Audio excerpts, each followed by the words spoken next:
Taste the Daily. Erode மாவட்டம் கோபிச்செட்டிப்பாளையத்தில் நடைபெற்ற கழக நிர்வாகியின் இல்ல திருமண வரவேற்பு விழாவில் அதிமுக பொதுச் செயலாளர் எடப்பாடி கே பழனிசாமி பங்கேற்று மணமக்களை வாழ்த்தினார். கொளப்பலூர் சாலையில் உள்ள தனியார் திருமண மண்டபத்தில் அதிமுக கொள்கை பரப்பு துணை செயலாளர் கோபி காளிதாசின் இல்ல திருமண வரவேற்பு விழா நடைபெற்றது. இதில் அதிமுக பொதுச் செயலாளர் எடப்பாடி கே பழனிசாமி கலந்து கொண்டு மணமக்களுக்கு பூங்கொத்து வழங்கி வாழ்த்தினார்.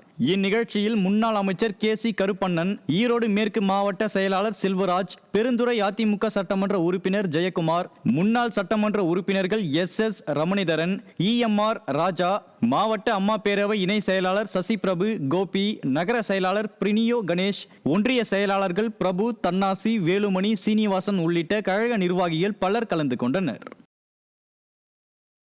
ராணிப்பேட்டை மாவட்டம் அரக்கோணத்தில் மழையினால் வீடுகளை இழந்தவர்களை நேரில் சந்தித்து அதிமுக சட்டமன்ற உறுப்பினர் சு ரவி நிவாரணம் வழங்கினார். அரக்கோணம் மற்றும் அதன் சுற்று வட்டார பகுதிகளில் பெய்த மழையால் சில வீடுகள் சேதமடைந்து வீட்டின் சுவர்கள் இடிந்து விழுந்தன.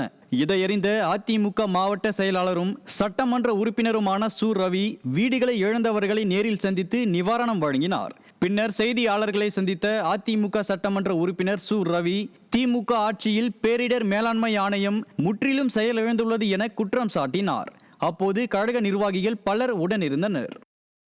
திராவிட முன்னேற்றத்துடைய ஆட்சி இருக்கக்கூடிய பேரிடர் மேலாண்மை முற்றிலும் தோல்வியடைந்திருக்கிறது, செயலிழந்திருக்கிறது.